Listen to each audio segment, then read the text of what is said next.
Avant de plonger dans cette histoire incroyable, pensez à vous abonner à la chaîne et à activer la cloche.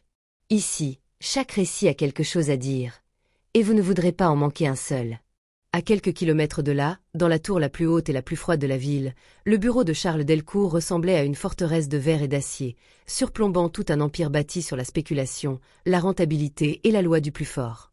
Les immenses baies vitrées reflétaient les lumières de la ville comme une constellation artificielle, tandis qu'à l'intérieur, le silence régnait, seulement troublé par le claquement sec d'un stylo frappant la surface lisse d'une table en bois exotique. Charles, 58 ans, était un homme taillé dans la précision, chaque trait de son visage exprimant la maîtrise, la froideur et la domination. Ce fils de banquier et de diplomate, élevé dans les cercles les plus fermés de la haute société, n'avait jamais connu la faiblesse ni la pauvreté. Sa voix grave résonnait dans la salle, portée par l'autorité d'un homme qui avait appris très tôt que le monde n'était qu'une arène où les faibles étaient condamnés à disparaître. Vendez tout ce qui n'est pas rentable d'ici demain. Qu'ils dorment dehors, ce n'est pas mon problème. Sa voix n'avait pas tremblé. Il n'avait même pas levé les yeux vers ses collaborateurs. Ce soir-là, il refusait d'entendre l'appel des cœurs, les cris étouffés de ceux qu'il considérait comme des parasites. Pour lui, la misère n'était que le reflet de la paresse, une tare qui devait être éliminée au plus vite. Le personnel autour de lui échangea des regards mal à l'aise, habitué pourtant à la brutalité de cet homme qui avait construit un empire immobilier sur des ruines humaines. Quand la réunion se termina, Charles se leva, ajusta son costume sur mesure et quitta le bureau, ses pas résonnant dans le couloir comme une sentence. Il monta dans sa limousine noire, un monstre technologique blindé, protecteur impénétrable contre le monde extérieur. La pluie fine tombait en rideaux fragiles sur le pare-brise. La ville semblait se dissoudre dans un brouillard humide et froid. Charles, sûr de lui, ne boucla pas sa ceinture de sécurité. Il n'avait pas peur. Il ne voulait qu'une chose, rentrer chez lui, replonger dans ses dossiers, fermer les yeux sur le monde réel. Le chauffeur démarra doucement. À l'approche d'un carrefour, les lumières passèrent au rouge. Charles ne fit même pas un geste, absorbé par un appel sur son téléphone. Il ne vit pas le camion de livraison, dévalant la pente, dont les freins avaient lâché dans une terrible défaillance mécanique. Le choc fut brutal, un fracas assourdissant qui déchira la nuit. La limousine vola presque, tournoyant avant de s'écraser contre un mur de béton avec une violence inouïe. Le chauffeur, projeté contre la porte, sombra dans l'inconscience, la tête ouverte et le souffle coupé.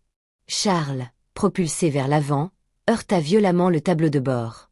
Son corps tout entier se figea, son cœur s'arrêta. Le sang se glaça dans ses veines. Ses yeux se fermèrent, laissant place à un noir abyssal. Autour de la scène, les passants s'arrêtèrent quelques instants, surpris. Certains sortirent leur téléphone, filmaient la scène sans intervenir. Après un bref instant, la curiosité se mua en indifférence. Après tout, c'était un homme riche. Il s'en sortirait toujours.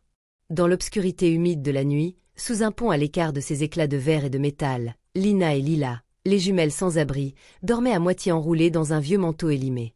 Le fracas avait brisé leur sommeil fragile. Elles bondirent, pieds nus sur l'asphalte froid et mouillé, leur cœur battant la chamade. Elles ne savaient pas qui était cet homme, ce géant blessé, ce titan de verre cassé. Elles ne voyaient qu'un corps inerte, un souffle suspendu. Le visage était pâle, presque translucide sous la lumière blafarde des lampadaires, et les lèvres bleutées trahissaient l'absence d'air. Lila, toujours la plus courageuse des deux, courut chercher une brique posée à quelques mètres, vestige d'un vieux chantier. Sans hésiter, elle brisa la vitre arrière de la limousine, ignorant la douleur d'éventuelles coupures. La portière céda avec un grincement. Lina observait les flammes qui commençaient à lécher les tuyaux sous le capot, la fumée noire qui s'élevait lentement vers le ciel. Le temps pressait. Il ne respire plus, murmura Lila, des larmes coulant sur ses joues sales. Son cœur, il s'est arrêté. Lina, glacée par la peur, se sentit soudain envahie par une force étrange. Sans un mot, elles joignirent leurs mains, unissant leurs doigts frêles sur la poitrine de l'homme blessé. Puis, d'une voix basse, presque oubliée, elles entonnèrent un chant. Une mélodie ancienne, léguée par leur grand-mère avant qu'elle ne s'éteigne dans les flammes. Un chant qui portait en lui un souffle ancestral, une magie douce et secrète. Un vent léger se leva, un souffle invisible qui sembla éloigner les flammes d'un pas, effaçant la fumée comme une caresse sur la peau brûlée du monde. Le silence s'installa, profond, suspendu. Puis, un râle. Une inspiration violente. Les paupières de Charles s'entr'ouvrirent, ses yeux rencontrèrent ceux des deux petites filles, tremblants, pleins de peur mais aussi d'une tendre lumière. Il tenta de parler, de comprendre, mais son corps, meurtri et fatigué, le trahit. Il retomba dans l'inconscience. Peu après, les sirènes hurlèrent au loin. Les pompiers, alertés par des voisins, arrivèrent sur les lieux. Les jumelles, comme des ombres, s'éclipsèrent discrètement, retournant dans la nuit qui les avait toujours protégées. Lorsqu'il ouvrit les yeux à l'hôpital, Charles Delcourt ne reconnut plus le reflet blafard qu'il apercevait dans le miroir froid de la chambre aseptisée. Son corps, jadis imposant, était désormais frêle, marqué par les blessures, les cicatrices, la douleur lancinante. Chaque mouvement était un effort, chaque souffle un combat. Mais c'était dans son esprit que le changement fut le plus profond, presque irréversible. Il se revoyait, allongé dans cette limousine dévastée, le silence autour de lui, la froideur du métal déformé, puis ces deux petites silhouettes tremblantes au visage marqué par la dureté de la vie, mais illuminées d'une douceur presque surnaturelle. Le chant, ce chant ancien, comme une mélodie venue d'un autre temps, avait résonné dans son cœur et balayé l'obscurité qui l'avait menacé. Pour la première fois de sa vie, Charles comprenait qu'il avait été sauvé, non par la puissance, l'argent ou la technologie, mais par la fragilité et la force conjuguée de deux âmes invisibles aux yeux du monde. Quand il fut assez lucide, il ordonna à ses assistants de publier un message dans tous les journaux, les radios, les télévisions, chaque réseau social. « Je cherche deux enfants qui m'ont sauvé la vie. Je leur dois tout. Je veux les retrouver. » Le message fit le tour de la ville, puis du pays. Les médias s'emparèrent de l'histoire, évoquant un miracle, un mystère. Certains experts en médecine restaient sceptiques, refusant de croire qu'un simple chant puisse ranimer un cœur arrêté. Mais Charles, lui, ne recula pas, obstiné. Cette quête devenait sa mission, peut-être même sa rédemption. Pour la première fois, il cherchait à retrouver quelqu'un non pour exploiter, contrôler ou user de son pouvoir, mais simplement pour remercier. Pendant ce temps, Lina et Lila, blotties dans un coin du vieux parc où elles avaient élu domicile, virent les annonces dans les journaux abandonnés et sur les murs de la ville. Leurs cœurs battirent fort. Une peur ancienne les saisit. Et si on les enfermait? Et si on leur enlevait ce peu de liberté qu'elles avaient? Mais une vieille femme, une gardienne des secrets de la ville, celle qui souvent dormait près d'elle, leur posa une main ridée sur les épaules. Parfois, les miracles vont dans les deux sens, mes enfants. Vous l'avez ramené à la vie. Maintenant, laissez-le vous ramener à la vôtre. Cette parole simple fit écho dans leur âme blessée. Un matin d'hiver, la neige tombait en silence, recouvrant la ville d'un manteau blanc et froid. Les jumelles, frêles et tremblantes, s'approchèrent du pied de la tour Delcourt. L'immense bâtiment de verre et d'acier, symbole de la puissance et de l'inaccessibilité, leur semblait soudain moins menaçant. Mais dès qu'elles furent repérées, les gardes, formés pour protéger les secrets de cet empire, les arrêtèrent sans hésitation. Elles se figèrent, hésitant entre la fuite et le courage.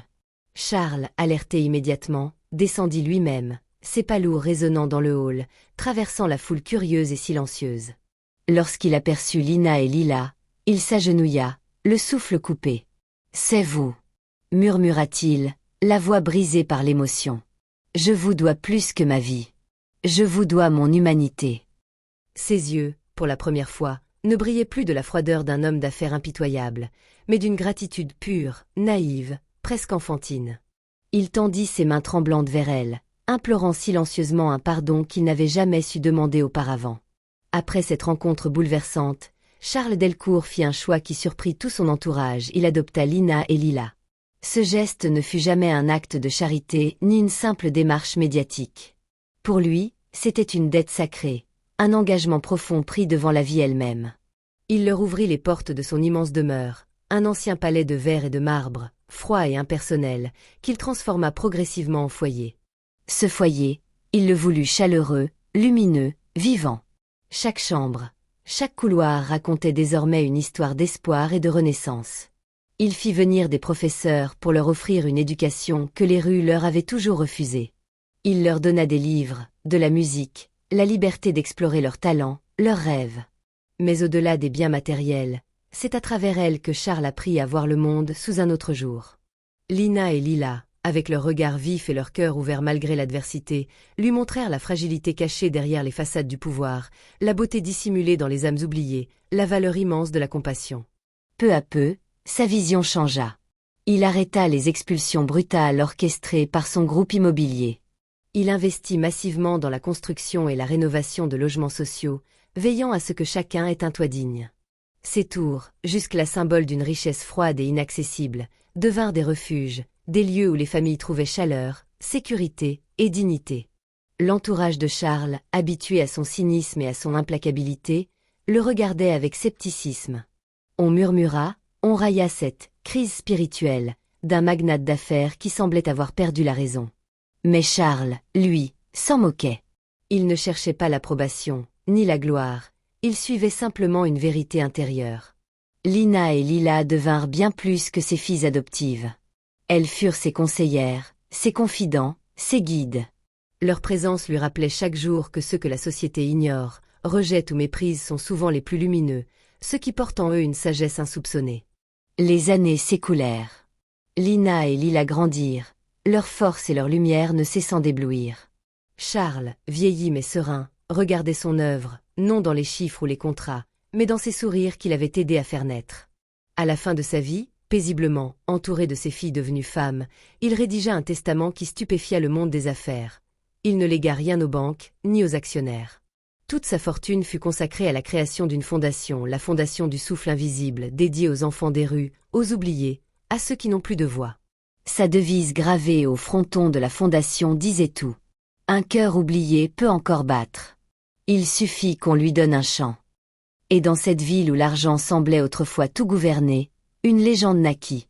Quand la nuit tombe et que le vent caresse les ruelles désertes, certains jurent entendre une mélodie douce, un chant venu d'ailleurs.